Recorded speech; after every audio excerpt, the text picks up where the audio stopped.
Ова е списанието Mate, специјално издание во кое се набројани 500 највлијателни геј мажи во светот. Еден од нив е на насловната страна Алисон Купер од CNN, наш колега, а овде во студиото на Нова е Кочо Андоновски, кој исто така се наоѓа е избројан во еден од овие 500 највлијателни геј мажи. Кочо заедно си со Леонардо да Винчи, а те има и Александар Македонски, колку што гледам тука наведен.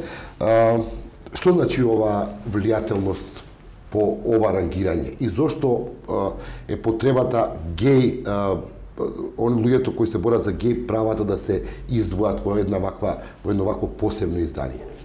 Јас колку што разбрав од комуникацијата со уредникот на ова списание уште пред година и пол-две кога ја почнавме таа комуникација, они имаат избрано луѓе низ историјата и денес живи кои на различни аспекти во различни региони во светот извршиле некаква промена која тие ја дефинираат како влијание во општеството. Јас бев изненаден заради тоа што обично ова се прави со шоу бизнес, звезди и така надаму, дека вклучи и активисти. Веројатно филтрацијата доаѓа од тоа што јас бев присутен многу, освен дома, она што тие го знаат, coming out-от кога го направивме 2005-та, која со тогашната А1 телевизија беше многу професионално смислен и реализиран проект, кој изврши влијание не само во Македонија, туку и во регионот и пошироко. Одекна многу силно тој проект. Јас бев присутен, бев говорник по покана на холандската влада на првата конференција во светот за ЛГБТ прашања во Монтреал 2006. Исто така бев присутен по покана на Human Rights Watch на првата дебата воопшто за ЛГБТ која се направила во Обединетите нации. Кочо, она што многумина ќе прашаат.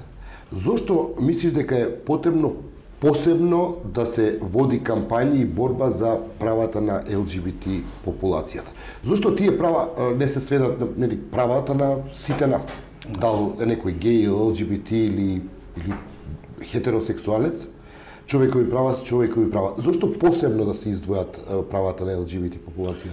Затоа што оваа популација историски гледано трпи посебна стигма и невидливост. Потребата од видливост е основна заради тоа што една синтагма има во борбата во принципите за човекови права. Вика, ако не си видлив, не постоиш. Ако не постоиш, немаш права. Ако си видлив, постоиш. Ако постоиш, имаш права. Многу мина ќе ти речат, што ви фали, ги имате сите права? Па ние немаме куп права, немаме, што би рекол нашиот министер, и ние за тоа спроведовме еден проект, обемен. Кои права ги немаш ти што ги имам јас?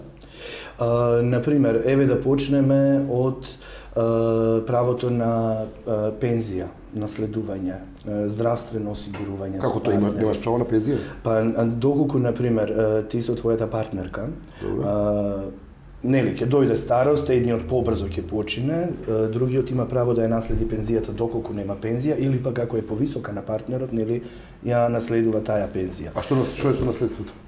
Наследството исто така, ние немаме заедница која може да се признае за да може да се подели некакво наследство доколку се создале партнерите во текот на својот заеднички живот. Кочо, јас и ти беше на едно интервју кај мене во мојата емисија Евросум, тоа е веќе во далечната 2004 година. Разговаравме за правата на ЛГБТ популацијата, што од тогаш до сега си има променето? Јас ако вака ретроспективно гледам дека општествениот системот е уназаден, заради тоа што ние имаме отворено хомофобична кампања од представници на институции на системот, на државата, што тогаш не беше случај. Така да, ако гледаме од тој аспект на системот и на државата, ние сме многу поназад, за жал. Не само во овој аспект. Ние доживеавме во претходниве години да разговараме повторно за веќе освоени слободи и права. Например, ако ги земеме жените, ние повторно се доведовме во дебата за правото на абортус. Значи, воопшто целиот систем наш гледам дека оди малку наназад. Во однос на заедницата пак, Гледам доста подобрување заради тоа што има многу повеќе луѓе кои се реализираат себе си, се среќни со тоа и не зборувам за јавни луѓе кои излегуваат јавно да кажуваат јас сум геј или не знам што. Јас зборувам за сите геј луѓе, многу геј луѓе кои нас ни се Колку има кој се отприлика? Никој не може тоа да го каже, заради тоа што меѓутоа некои статистики во светот викаат дека од прилика 7 до 10% во секоја држава се припадници на ЛГБТ.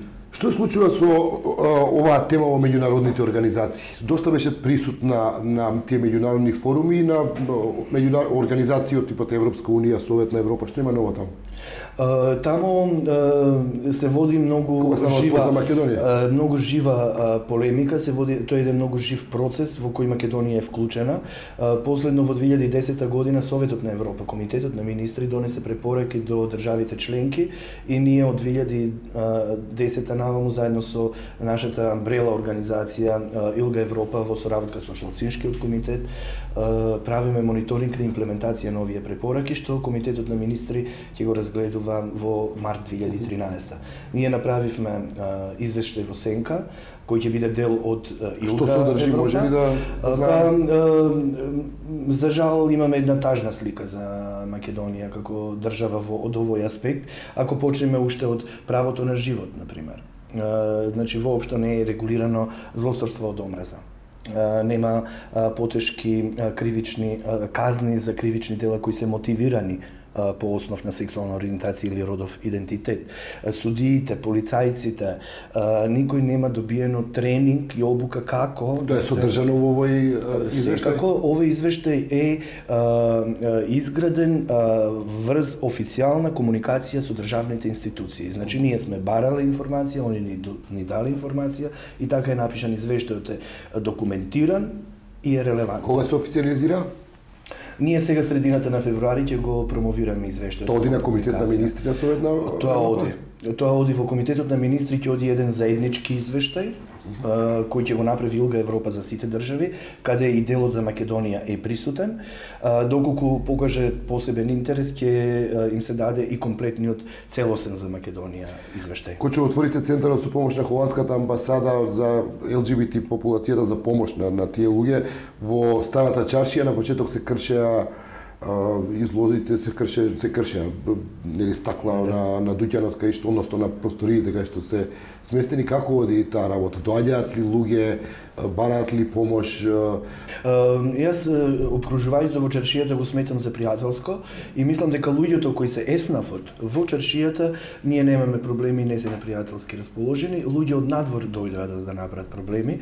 Имавме среќа што Freedom House ги покри штетите и го центарот е отворен, работи, имаме посети, имаме многу настани кои ги организираме каде што доаѓаат луѓе. За жал доаѓаат случаи многу. Имаме веќе во последните 2 месеци Уставниот суд на Хелсиншкиот комитет ја одби иницијативата за заштита од домашното насилство. Ние имаме 3 случаи на домашно насилство каде основот се јавува како сексуална ориентација. Реакција од институции? Институциите, тоа е и дел од извештајот кон Советот на Европа, за жал нашите институции воопшто не реагираат, не осудуваат насилство, дури и со своите изјави и со своето однесување го поттикнуваат. Нападите врз центарот, ние првпат доживуваме физичко насилство, како и на маршот на толеранција. Никогаш немало. Тоа е директна последица на говор на омраза. Тоа е последицата. Кочо за крај, маџи кога носат розово, обично се сметаат за хомосексуалци, вака јас? Не. Ова е среќа што во новиот век веќе ги изгубивме тие стереотипи, веќе не е плавото за машки, црвеното за женски, боите се за сите нас. Кочо ти благодарам.